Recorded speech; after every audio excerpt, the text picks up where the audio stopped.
এই ফ্যান্সদের সাথে কানেক্টেড থাকা এবং তাদের সাথে ইমোশনালি কানেক্টেড থাকা, এই যে ইমোশনাল কানেকশন, এইটা তুমি কেমন ফিল করো আর কেমন ভাবে কানেক্টেড থাকো? তো আমাদের কাজের দ্বারা এমন বন্ডিং হয়ে যায় যে আমি যখন তাদের মুখের দিকে যখন চেয়ে থাকি না, তখন ওদের মুখের সেই হাসিটা আর চোখের মধ্যে সেই গ্লিটার্সগুলো, সেগুলো কোনো কোথাও না কোথাও বলে যে ওরা বলছে যে জিৎ আমাদেরই কেউ একজন হয়। আমার কাছে ওটা ভীষণ ভ্যালুয়েবল, ভীষণ ইম্পর্টেন্ট, আর ওই ইমোশনটাকে আমি ফিল করি। যখন একজন নায়ক বা একজন অভিনেতা সেই চরিত্রে অভিনয় করতে চান, সেখানে তার পিছনে একটা কারণ, একটা মোটিভেশন কাজ করে। সো এই ক্ষেত্রে তোমার এই চরিত্রটা নেওয়ার বা এই চরিত্রে অভিনয় করার প্রধান মোটিভেশনটা কি? যে কোনো ফিল্মের ক্ষেত্রেই আমি অ্যাজ আ প্রফেশনাল দুটো অ্যাসপিরেশন নিয়েই বাঁচি। এক হচ্ছে যে মানুষের সামনে ভালো ভালো গল্প তুলে ধরা, আর দ্বিতীয় হচ্ছে মানুষের সামনে সুন্দর সুন্দর ভালো ভালো ইন্টারেস্টিং ক্যারেক্টার তুলে ধরা। কেউ বলে বিপ্লবী, কেউ বলে ডাকাত, এমনই একটা গল্প আমাদের সকলেরই মনে হয়েছিল, not only on papers, also যেভাবে এক্সিকিউট করে একটা ফর্ম দেওয়া হয়েছে সেটাকে আমাদের মনে হয়েছে যে সেটা দর্শককে হলমুখী করবে।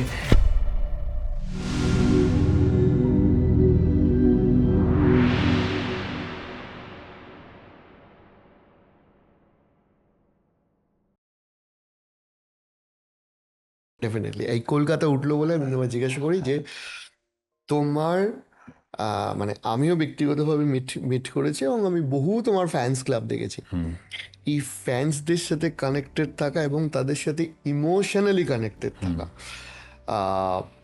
এই যে ইমোশনাল কানেকশন, এইটা তুমি কেমন ফিল করো আর কেমন ভাবে কানেক্টেড থাকো? কারণ আমি দেখেছি তোমার জন্মদিনে তোমার বাড়ির সামনে পোস্টার, কেক কাটিং হচ্ছে, এবং ইনফ্যাক্ট তোমার বাড়ি থেকে বহু দূরে গ্রামের বিভিন্ন জেলায় জেলায় তোমার ফ্যান্স ক্লাবগুলো সেলিব্রেট করছে। এই কানেকশনটা একটু বলো যে হিরো জিৎ এবং তার ফ্যান্স, তাদের সাথে তুমি কিরম ভাবে কানেক্টেড? এটাকে আমি অনেকটা স্পিরিচুয়াল স্পেসে দেখি। ওকে। হ্যাঁ, কারণ আমার মনে হয় যে দেখো, আক্ষরিক অর্থে যদি দেখা হয় তাহলে আমার সাথে সেই মানুষগুলোর অ্যাকচুয়ালি কোনো সম্পর্ক নেই, কিন্তু আমাদের কাজের দ্বারা এমন বন্ডিং হয়ে যায় যে আমি যখন তাদের মুখ চোখ দেখি, যখন ট্রাভেল করি, কনসার্টসের জন্য যাই বাইরে, মানুষ হাজার হাজার মানুষ অপেক্ষা করে, আর তাদের মুখের দিকে যখন চেয়ে থাকি না, তখন ওদের মুখের সেই হাসিটা আর চোখের মধ্যে সেই গ্লিটার্সগুলো, সেগুলো কোথাও না কোথাও বলে যে ওরা বলছে যে জিৎ আমাদেরই কেউ একজন হয়। ওই জিনিসটা আমায় মানে কত যে ইন্সপায়ার করে বা কতটা টাচ করে সেটা আমি হয়তো শব্দে বলতে পারবো না, কিন্তু আমার কাছে ওটা ভীষণ ভ্যালুয়েবল, ভীষণ ইম্পর্টেন্ট, আর ওই ইমোশনটাকে আমি ফিল করি। আমার মনে হয় যে আমি যদি মানে সেই ভালোবাসাটা রিটার্ন করে দিতে পারতাম যে কোনো রূপে, যে কোনো ভাবে, তাহলে আমার মনে হতো যে আমার জীবনটা সার্থক। ওই একটা মানুষ যে নিজের চোখে মুখে এত ভালোবাসা আমার প্রতি নিয়ে আছে, আমি কিছু যদি করতে পারি তার জন্য, অল্প স্বল্প, তো সেটা আমাকে সুযোগ পাওয়ার জন্য আমার কাজের মাধ্যমেই করতে হয়। যখন কনসার্ট করতে যাই তখন স্টেজে দাঁড়িয়ে পারফরমেন্সটা এমনভাবে রাখার চেষ্টা করি যাতে যারা ওখানে এসছে তারা সবাই অভিভূত হোক, তারা সবাই আনন্দ পাক, সেটাই করার চেষ্টা করি। বা যখন কারোর সাথে দেখা হয়ে যায় আমি চেষ্টা করি আমার ব্যবহারে তাদের মনে জায়গাটা করতে। কোনো সময় আমি সেটাকে ফর গ্রান্টেড নেওয়ার চেষ্টা করি না, এবং আমি জানি যে ওরা আছে বলে আমি আছি, ওই ফ্যান ফলোয়িংটা আছে, ওই ভালোবাসাটা আছে বলেই আমার প্রেজেন্সটাও আছে। আর তোমার এরকম কিছু ফ্যান মোমেন্ট মনে পড়ে যেটা ধরো তোমায় যদি বলা হয় যে টপ ফ্যান মোমেন্টস এর মধ্যে তোমার মনে আসবে? দের আর মেনি। এক এক সময় এরকম হয়েছে যে কিছু মেয়েরা আমাকে বিয়ে করতে চেয়েছে। হ্যাঁ, তো এরকমও হয়েছে যে একজনকে আমি বলেছিলাম যে আমাকে আলাদা ডেকে বলছে যে একটা কথা আছে, পার্সোনাল কথা। তো আমি বুঝতে পারছিলাম না যে কি পার্সোনাল কথা আছে। আমি যখন একটু সাইডে গিয়ে ওর কথা বললাম, তো আমার কানের পাশে এসে বলছে যে আমি তোমাকে প্রচণ্ড ভালোবাসি, আমি তোমাকে বিয়ে করতে চাই, আমার বাড়ির নিচে দাঁড়িয়ে। তখন আমি জানি না আমার কি মাথায় এলো, আমি ওর হাতটা ধরে বললাম যে চলো ওপরে চলো, আমার মায়ের সঙ্গে গিয়ে কথা বলো, অ্যান্ড আমার মা যদি বলে ওকে, শি অ্যাপ্রুভস অফ ইউ, দেন আমরা বিয়ে করে নেবো। সে আর কিছুতেই গেল না মায়ের সাথে কথা বলতে। বাট এরকম সুইট সুইট ছোটো ছোটো ঘটনা মনে পড়ে। Many many many incidents. অনেক এরকমও আছে যে মানুষ নিজের উপরে অত্যাচার করে, নিজের শরীরের উপরে অত্যাচার করে নিজের ভালোবাসার প্রদর্শন করার চেষ্টা করেন। সেগুলোকে আমি কোনো দিন এনকারেজ বা ইন্ডালজ করব না। বাট এরকমও ঘটেছে। So there has been many experiences, people staying outside India. একজন ছিল যে এখন সে আমাদের সাথে এমপ্লয়েড আছে, সে লাগাতার সাম 50 অড ডেজ আমার বাড়িতে কিচ্ছু করতো না, রোজ আসতো, একটা করে চিঠি ড্রপ করে চলে যেত, হ্যান্ড ডেলিভারি করতো, দরজা দিয়ে জাস্ট চিঠিটা ড্রপ করে দিত নিচে আর চলে যেত, কিচ্ছু বলতো না। সো এরকম প্রায় 50 দিনের কাছাকাছি করেছিল। কি লেখা থাকতো সেখানে? জাস্ট দ্যাট আমি এখান থেকে আসি, আপনার কাজ ভালো লাগে, আপনাকে ভালোবাসি তাই আসি, অ্যান্ড আমি এই চিঠিটা ড্রপ করে দিয়ে যাচ্ছি, আজকে ডে 1। আবার পরের দিন এলো ডে 2, আজকে আমি এলাম। হ্যাঁ, এরকম করে সাইকেলে করে আসতো 12 কিলোমিটার বোধ হয়, সেটা লেখা থাকতো যে আমি সাইকেলে করে আসি, অমুক জায়গা থেকে আসি, অ্যান্ড আমি এই চিঠিটা ড্রপ করে আপনাকে কোনো রকম বিরক্ত করতে চাই না, আপনার সময়ও চাই না, কিছু চাই না, যেদিন আপনার মনে হবে যে আপনার দেখা করার সেদিন আপনি নিজেই ডেকে নেবেন আমাকে। So one day I called him, now he is our one of our support staff at office, ও আমাদের সাথে কাজই করে। একেবারে স্বপ্ন পূরণ করে দিয়েছো তুমি। রোজ দেখা হবে। He is one of our oldest employee. আচ্ছা, আমার একটা প্রশ্ন আছে। এই যে ব্যানারগুলোতে সুন্দর করে লেখা আছে সুপারস্টার জিৎ, ঠিক আছে, সেই সুপারস্টার জিতের সিনেমা বেরোচ্ছে 2 বছর বাদে, এতটা গ্যাপ কেন? ডেস্টিনি, ভাগ্যের ক্রমে এটা এটা হয়েছে। কি শুধুই ভাগ্য নাকি নিজে একটু সময় দেওয়া বা না অন্য না না, কোনো নিজে কারণ আছে? আমি তো এই কাজটাই করি, আমার তো পুরোপুরি মানে এভরিডে 365 ডেজই এটাতে কমিটেড থাকে। আমি অফিস যাই, সাবজেক্ট শুনি, ডেভেলপ করার চেষ্টা করি এবং বাড়ি চলে আসি, এটাই আমার কাজ। এর বাইরে তো আমি অন্য কোনো কাজ করি না। বাট এটা ভাগ্যর মানে কারণে এটা এইভাবেই হয়েছে। আমি ব্যক্তিগতভাবেও চাই না যে আমার এত বড় বড় গ্যাপের পরে ছবি আসুক, আমি চাইবো যে আমার বছরে 2-3টে করে সিনেমা আসুক। কিন্তু এই গ্যাপটা হয়ে গেছে তো কি করার আছে। বাট আশা করি এই সিনেমাটা এত ভয়েডের পরে, একটা গ্যাপের পরে আসবে, সেটা যদি সেই গ্যাপটাকে ফিল আপ করে দিতে পারে ফিল্মের কন্টেন্ট দ্বারা, ফিল্মের ম্যাটেরিয়াল দ্বারা, দেন তখনও একটা স্যাটিসফ্যাকশন থাকে, চলো ঠিক আছে 2 বছর পরে এলাম কিন্তু মানুষের এত ভালোবাসা পেলাম। আমি আমি আরেকটা প্রশ্ন করি, সেটা হচ্ছে আমি এর আর্ধেকটা প্রশ্ন তোমাকে আগের কোশ্চেনটাতেই করেছিলাম, কিন্তু এই যেহেতু ডেস্টিনি বা ইত্যাদি বললে আমি সেহেতু বলছি যে ধরো ফিল্ম চুজ করার আগে ডেফিনেটলি তো অনেক কিছু দেখতে হয়। সেরকম এমন কি কি তোমাকে দেখতে হলো যে কারণে এই ডেস্টিনি 2 বছর তোমাকে আটকে দিল একটা নতুন ফিল্ম করার ক্ষেত্রে? গল্প আর চরিত্র দুটো পছন্দ জিনিস। হচ্ছিল না মাঝের গুলো? না, গল্প চরিত্র দুটোই মনে হচ্ছিল যে না কিছু কমপ্লিট থাকছে না। এটাতে অনেকটা কমপ্লিট মনে হয়েছিল।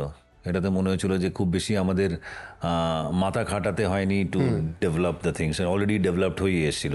কিছু ফাইন টিউনিং শুধু করতে হয়েছিল, সেটা যে কোনো ক্ষেত্রেই, যে কোনো সাবজেক্টের ক্ষেত্রেই হয়। স্বাভাবিক, স্বাভাবিক।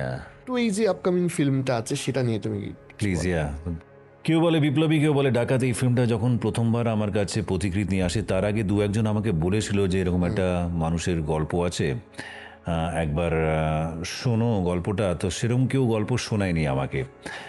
তারপর একদিন পথিকৃৎ বলে যে আমাকে একটু সময় দাও, 1 ঘন্টার মতন আমি গল্প শোনাতে চাইছি। তো সে একদিন আসে আর গল্পটা যখন শোনায়, গল্পর সাথে সাথে আমি দেখলাম যে গল্প এবং তার মধ্যে অনন্ত সিংহর চরিত্র যেভাবে ইভলভ হয়ে উঠছিল, আমার ভীষণ এক্সাইটিং লাগলো। আমার মনে হলো যে এটা এত একটা ফ্যাসিনেটিং ক্যারেক্টার, এই ক্যারেক্টার, এই গল্প মানুষের সামনে তুলে ধরা দরকার। তো তারপর থেকে একের পর একটা করে ধাপ আমরা এগোই এবং এখন আমরা রিলিজের মুখে। তো এইভাবেই তৈরি হয়েছিল। আমার ব্যক্তিগতভাবে এই মানুষটা রিলিজের পরে মানুষ বিচার করবে যে সে বিপ্লবী না ডাকাত, বাট আমার কাছে একটা ফ্যাসিনেটিং ক্যারেক্টার, একটা ভীষণ ইন্সপায়ারিং ক্যারেক্টার। যে কোনো ক্ষেত্রে একটা, যখন একজন নায়ক বা একজন অভিনেতা সেই চরিত্রে অভিনয় করতে চান, সেখানে তার পিছনে একটা কারণ, একটা মোটিভেশন কাজ করে। সো এই ক্ষেত্রে তোমার এই চরিত্রটা নেওয়ার বা এই চরিত্রে অভিনয় করার প্রধান মোটিভেশনটা কি? গল্প অ্যান্ড চরিত্র। যে কোনো ফিল্মের ক্ষেত্রেই আমি অ্যাজ আ প্রফেশনাল দুটো অ্যাসপিরেশন নিয়েই বাঁচি। এক হচ্ছে যে মানুষের সামনে ভালো ভালো গল্প তুলে ধরা, আর দ্বিতীয় হচ্ছে মানুষের সামনে সুন্দর সুন্দর ভালো ভালো ইন্টারেস্টিং ক্যারেক্টার তুলে ধরা। তো এই ফিল্মের ক্ষেত্রে দুটোই আমার মনে হয়েছিল যে খুব খাপে খাপ হয়েছে, যেখানে গল্পটাও আমার ভীষণ ভালো লেগেছে যেভাবে গল্পটা বলা আছে, আর তার মধ্যে সব চরিত্রর সাথে সাথে অনন্ত যেভাবে ইভলভ হয়ে হিরো হয়ে উঠছে, আমার কাছে সে একজন নায়ক কিন্তু দর্শক তাকে কেমনভাবে নিচ্ছে সেটা তো রিলিজের পরে জানতে পারবো। আমার কাছে ভীষণ ইন্টারেস্টিং মনে হয়েছিল ক্যারেক্টারটা, যার ফলে আমার মনে হলো যে না, এটা করা দরকার। Definitely Yeah. ডেফিনেটলি। এমন কোনো স্টোরি এই শুটিং টাইম বা এই ফিল্ম রিলেটেড রয়েছে যেটা তোমার কাছে খুব ইন্টারেস্টিং?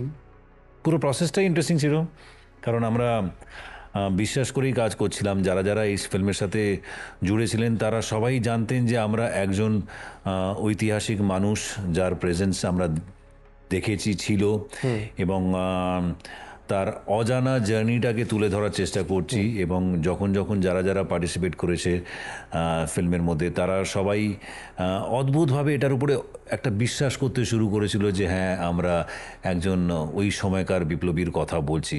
এবং তাকে ফুটিয়ে তোলার জন্য যার যার যেমন যেমন সাপোর্ট দরকার ছিল, তারা সকলেই সেই সাপোর্টটা দিয়েছিল, সব ডিপার্টমেন্টেই। ওকে, আমি যেটা বলছি জিদ্দা, সেটা হচ্ছে যে আজকের ডেটে মানে আমরা যারা বাঙালি দর্শক, কিন্তু এই যে পৃথিবীতে এন্টারটেনমেন্টের যে বহু অপশান চলে এসছে, ইনক্লুডিং সোশ্যাল মিডিয়া ছাড়াও আমি বলছি ফিল্মের ক্ষেত্রে ওটিটি এসছে, বিভিন্ন ভাষার ফিল্ম এখন এআই দিয়ে অটো ডাবিং করে ইনফ্যাক্ট নিজের ভাষায় দেখা যাচ্ছে। সেখানে কোথাও গিয়ে একটা দেখা যাচ্ছে যে বাংলা সিনেমা বা বাংলা দর্শককে হলে নিয়ে যাওয়াটা বহু ক্ষেত্রে ফিল্মের ক্ষেত্রে একটা চ্যালেঞ্জিং হয়ে যাচ্ছে। তো তোমার কি মনে হয় যে এই যে সিনেমাটা আসছে, এটার মারফত তোমরা কতটা আশাবাদী যে বাঙালি দর্শক আবার বাংলা সিনেমা দেখার মতো, বেশ কয়েক বছর আগে যেরকম দেখতাম যে হলে লাইন পড়ছে, টিকিটের একটা ক্রাইসিস, সেটা ফিরে আসতে পারে? এই অবস্থাটা শুধু বাংলায় নয়, এটা সারা ভারতবর্ষেরই একটা ক্রাইসিস আছে। পোস্ট কোভিড এমন একটা পরিস্থিতি হয়েছে যে মানুষ খুব বেছে বেছে সিনেমা দেখতে যায়, সব সিনেমা দেখতে চায় না, কারণ মানুষের অভ্যেসটাও একটু খারাপ হয়ে গেছে এখন। এখন মানুষ বাড়িতে বসে ওটিটিতে অনেকগুলো ম্যাটেরিয়াল কনজিউম করে নেয়। তো সেরকম পরিস্থিতিতে যারা মেকার্স, যারা ইন্ডাস্ট্রি স্টেক হোল্ডার্স, তারা জানে যে এই চ্যালেঞ্জিং পরিস্থিতির মধ্যে বিগত 3-4 বছর 5 বছর ধরে ওই ট্র্যাপের মধ্যে, ওই সাইকেলের মধ্যে সবাই আছে।